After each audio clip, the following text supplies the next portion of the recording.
하나님께서 또 우리를 위해서 죽음에서 또 부활하셨고 또 우리에게 새로운 희망과 은혜를 주시는 이 부활절, 다시 살아나신 우리 예수 그리스도를 기뻐하면서 찬양을 합니다. 그리고 또 예배를 드리기 위해 대면 예배든 비대면 예배든 계신 그 자리에서 예배를 드리는 모든 성도님들을 또 사랑하고 또 축복합니다. 오늘 읽은 이 본문을 중심으로 부활은 영광입니다 라는 제목으로 함께 말씀을 나누려고 합니다. 예수 다시 사셨네. 참 이 이야기는 몇 번을 외쳐도 감격스럽고 또 몇 번을 들어도 이렇게 가슴이 이렇게 뛰는 것은 예수님의 부활이 사실이고 또 그 부활이 우리 기독교를 든든하게 세워주시기 때문인 것으로 생각을 합니다. 예수님의 부활을 부정하기 위해서 수많은 반기독교 학자들이 거짓임을 외치지만 그러나 그들이 거짓임을 외치면 외칠수록 부활은 더 다가오고 또 그것이 역사적인 사실이다라는 것을 또 우리들에게 보여주고 있습니다. 저는 이 예수님의 그 부활 사건을 보면서 합이라는 단어를 한번 생각을 해 보았습니다. 합이라는 것은 두 사람 이상이 서로 맞추고 그 모든 것들을 이해하고 동작으로 나타내는 것이죠. 축구를 좋아하시는 분들이 계실 텐데 왜 많은 사람들이 그 축구에 열광을 합니까? 바로 그 두 사람 이상의 그 합으로 인하여 멋진 플레이를 보여주기 때문일 것입니다. 아마 또 여기 계신 분들 중에는 또 액션 영화를 또 좋아하시는 분들도 계실 것입니다. 왜 액션 영화를 좋아합니까? 바로 그 배우들의 그 합을 통해서 보여지는 그 동작들을 마치 하나의 예술처럼 보고 싶기 때문일 것입니다. 저도 성령 영화를 참 좋아하고 즐겨보는데 성령이 그 배우가 나오는 영화들의 그 특징들이 있겠지만은 제가 본 관점에서는 그 영화에는 항상 그 NG 장면을 보여줍니다. 그 NG 장면을 보게 되면 그 배우들이 그 하나의 동작을 만들어내기 위해서 얼마나 많이 노력하고 있는가를 보여주게 되죠. 만일 그 서로 합대로 이루어지지 않으면은 이 큰 부상으로 나타나거나 아니면 또 어설픈 또 연출로 인해서 관중들로부터 환영을 받지 못할 것입니다. 그러나 그 모든 것을 또 잘 또 맞추고 또 영화로 상영될 때에 사람들이 그 영화를 보면서 좋아하는 것은 바로 이 합이 제대로 이루어졌기 때문일 것입니다. 이런 관점에서 예수님의 부활을 생각해 볼 때에 정말 그 어떤 합보다도 정말 멋진 그리고 완벽한 합이 아닌가 제 개인적으로는 그렇게 생각을 합니다. 하나님은 성부이신 하나님, 온 세상을 말씀으로 창조하셨죠. 하늘에 떠 있는 태양과 달과 별들을 만드셨고 바다에 사는 모든 생물들을 만드셨고 또 육지에 있는 모든 생물들을 다 만드셨습니다. 근데 하나님은 한 가지 아쉬움이 있었습니다. 이런 것들을 관리할 사람이 없었죠. 그래서 하나님께서는 성자 예수님과 성령님과 상의를 하셨고 그래서 하나님의 형상으로 사람을 만드셨죠. 사람을 만드시고 난 다음에 흡족하시고, 그리고 그 모든 창조물을 다 보시면서 하나님의 느낀 마음을 이렇게 표현했지 않습니까? 창세기 1장 31절에 보면 하나님이 지으신 그 모든 것을 보시니 보시기에 심히 좋았더라. 저녁이 되고 아침이 되니 여섯째 날이라. 사람까지 완성된 그 모든 것들, 정말 완벽하고 조화로우며 부족함이 하나도 없는 그것에 하나님은 굉장히 흡족하셨다라고 표현하고 있습니다. 근데 하나님께서는 그 만족감을 오래 지속하고 싶으셨는데, 하나님으로부터 지음받은 사람들은 하나님의 말을 듣지 않고 사탄의 말을 들음으로 죄를 범하기 시작을 합니다. 그 죄의 뿌리는 여러 세대를 지난 후에도 전혀 변하지 않고 오히려 더 악해만 가고 있죠. 그래서 하나님께서는 사사를 보내고 선지자를 보내서 사람들로 하여금 회개하고 돌아오기를 기다리지만, 사람들은 하나님이 보낸 사사나 선지자들의 말을 듣지 않고 또 그들을 핍박하며 죽이기도 했습니다. 결국 사람들은 그 악함의 모습을 이제는 무엇으로 보여주냐면은 하나님이 계시는 그 성전 안에서조차 악을 범하게 됩니다. 그래서 하나님은 그 인간들을 구원하기 위해 예수님을 이 세상에 보내주십니다. 근데 예수님도, 이제 성자 예수님도 이 세상에 오셨지만 그 상황은 그렇게 좋지는 않았죠. 예수님이 병자를 고치고 복음을 전하고 죄인과 과부와 가난한 자들의 친구가 되어줄 때에 많은 사람들은 예수님의 뒤를 따라다녔고 예수님을 왕으로 세우려고 했고, 그동안 존경했던, 그리고 그동안 경청했던 서기관들이나 바리새인들의 말에 귀를 기울이지 않기 시작을 했습니다. 그것을 종교 지도자들은 시기와 질투의 눈으로 쳐다보게 됩니다. 그래서 그들은 예수님이 가시는 곳마다 따라다녔으며 그들이 예수님이 어떤 불법한 일이 있는지 감시하기도 했고, 예수님의 하시는 일에 시비를 걸기도 했고, 심지어 돌을 던져서 죽이려고까지 했었어. 근데 그들은 그 인내를 극복하지 못하고 결국에는 예수님을 죽일 계획을 세우게 됩니다. 근데 이 유대는 로마의 지배를 받고 있었기 때문에 독자적으로 사형을 처리할 수가 없었죠. 그래서 종교 지도자들은 군중들을 동원해서 총독인 빌라도에게 예수님을 사형에 처하도록 선고할 것을 압박을 하죠. 그래서 그들의 소원대로 결국에는 예수님이 십자가 처형을 받게 됩니다. 근데 또 예수님의 제자들을 보면은 참 예수님은 답답하셨습니다.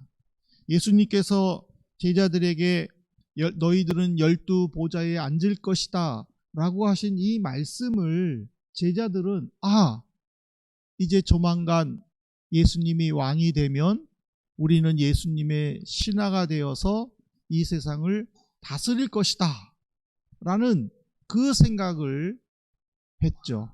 그리고는 내가 높은 자리에 앉아야 되겠다. 누가 나보다 더 높은 자리에 앉을까?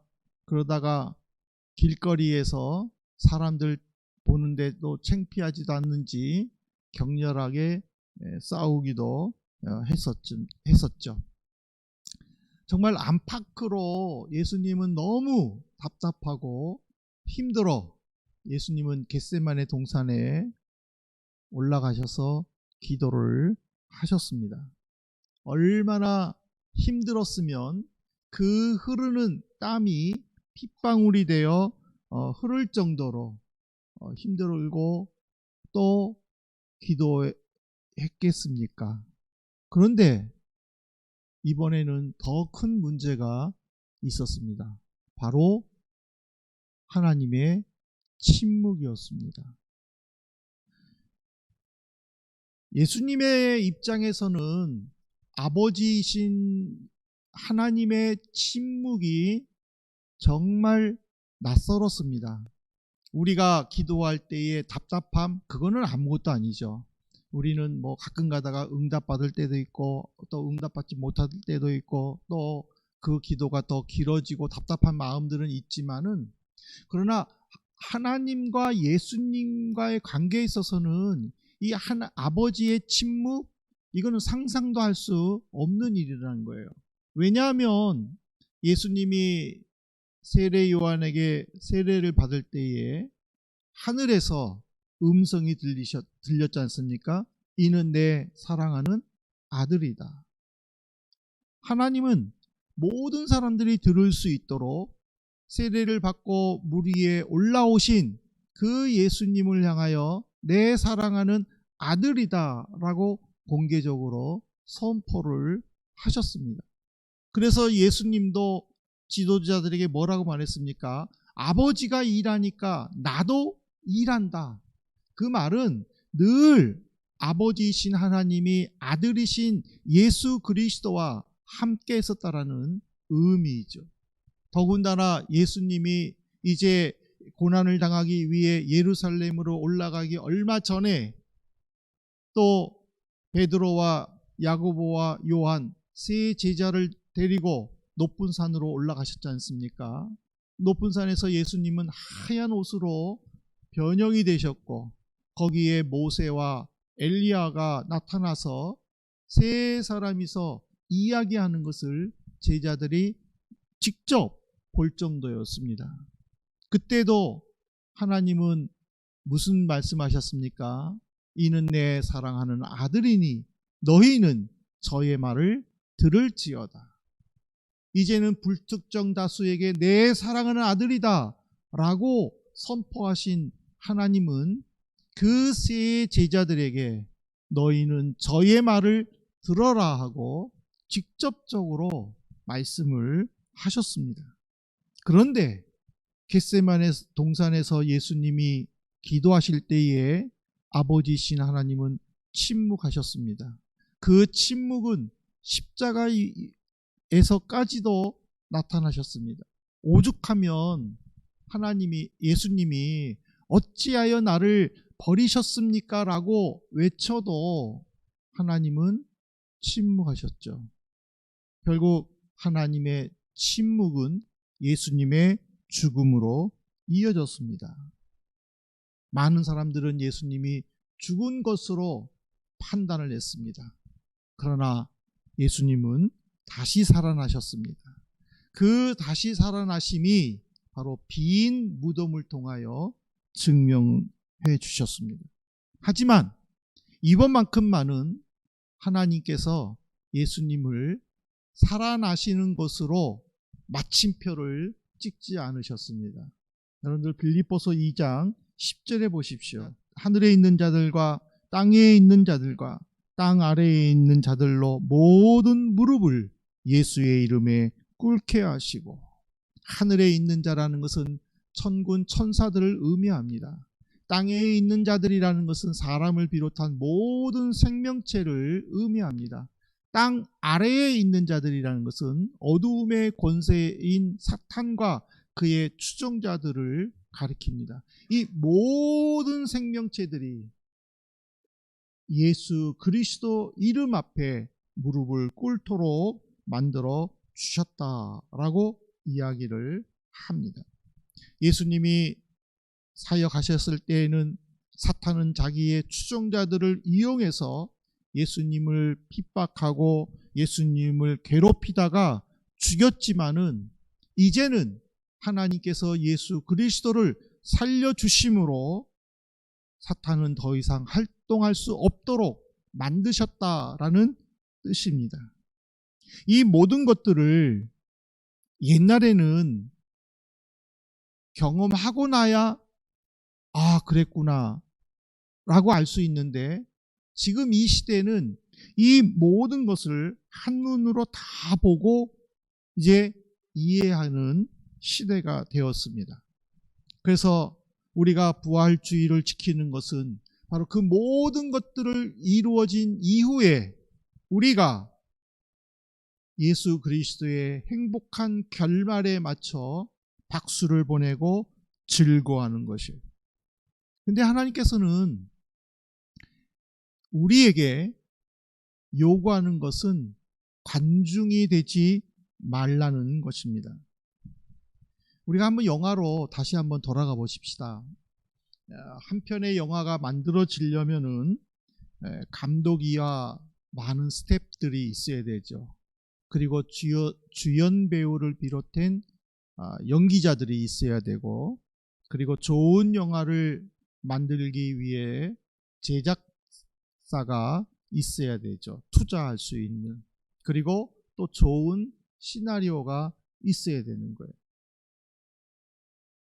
예수님의 부활이라는 이 초점에 맞췄을 때에 하나님께서는 제작사가 되었고 감독이 되었고 시나리오 작가가 되셔서 활동을 하셨어요. 그리고 그 대본을 예수님께 주셨을 때에 예수님은 주연이 되기로 결심을 하셨어요. 그리고 예수님 옆에서 활동했던 악역을 맡았던 가룟 유다, 그리고 또 종교 지도자들, 이들로 인하여 첫 예수님은 십자가에 죽으셨습니다. 그러나 이제 두 번째 예수님께서 활동하실 때에는 죽으실 필요가 없게 되었습니다.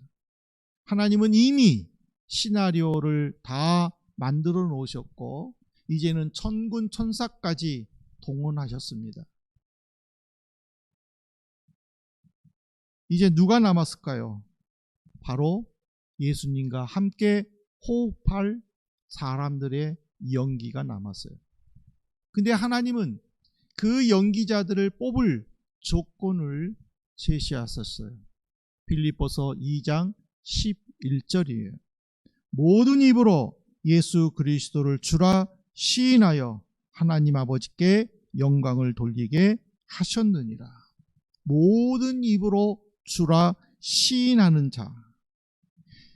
이 고백에는 겸손한 종이신 예수님께서 존귀와 영광으로 면류관을 쓰셔서 위대한 승리자로 영광을 받으시고 또 모든 만물들을 통치하신다라는 뜻을 가지고 있습니다.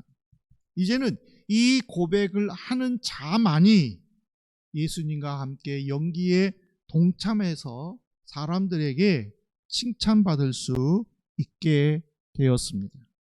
이 조건, 연기자를 뽑는 조건이 우리는 까다롭다고 생각해서는 안 될 것입니다. 이거는 정말 가치 있고 또 우리가 죽음 이후의 삶을 생각한다면 우리는 한 번쯤 이 부활주의를 맞이해서 진지하게 고민하면서 결정해야 할 것입니다. 사랑하는 성도 여러분, 예수님이 처음 이 세상에 오셨을 때에는 어느 누구도 예수님을 보고 싶을, 또 예수님을 따를 만한 어떤 좋아할 만한 그런 풍채나 모습은 전혀 없었습니다. 이사야 선지자는 이사야 53장 3절에 보면은 메시아에 대해서 사람들에게 버림받았다라고 기록했습니다. 예수님은 사람들에게 버림받아 십자가에서 죽으셨지만 그러나 죽음으로 끝내지 않고 이제는 다시 살아나셨습니다. 하나님은 적극적으로 예수 그리스도의 이름을 존귀하게 만들어 주셨습니다. 모든 생물체들이 예수의 이름에 무릎 꿇도록 만들어 주셨습니다. 이제는 그 메시아 앞에 무릎을 꿇고 주로 시인하고 그 메시아를 찬양하는 그 사람에게만 누릴 수 있는 복이 주셨습니다. 누릴 수 있는 평안을 약속하셨습니다. 누릴 수 있는 위로를 약속해 주셨습니다. 그래서 그 주를 믿고 고백하는 자들은 부활을 영광으로 받아들일 수 있는 것입니다. 부활은 영광입니다. 로마 시대에는요, 이 가장 악한 자들에게 십자가 처형을 했습니다. 달려있는 동안에 온갖 고통과 모욕과 굴욕을 다 당했습니다. 여러분들 예수님 십자가에 달리셨을 때에 로마 군병들이 죄인들의 옷을 나눠 가질 때에 요한은 예수님의 그 나눠 가진 옷 중에서 무슨 옷을 강조했습니까? 속옷을 기록하지 않았습니까? 하나도 호지 아니하고 통으로 짠 거. 그거를 지금 로마 군병들은 나눠 가지면서 이거는 찢지 말고 통째로 나눠 갖자라고 얘기했잖아요. 그러면 예수님의 속옷을 나눠 가졌을 때에 예수님은 속옷을 입었을까요? 안 입었을까요? 얼마나 모욕적입니까? 죽는 순간까지도 굴욕이에요. 우리가 맨몸으로 사람들 앞에 몸을 내놓았을 때에 자 보십시오 하고 할 사람이 누가 있습니까? 모두들 수치스럽고 모욕으로 알고 있지 않습니까? 그거를 예수님이 당하셨다라는 거예요. 그런데 예수님은 살아나심으로 그 십자가는 이제 영광의 상징이 되었습니다. 이 감격을 우리는 부활절 예배를 드리는 우리 모든 성도들이 누리시고 그리고 그것을 고백하시기를 진심으로 소망을 드립니다.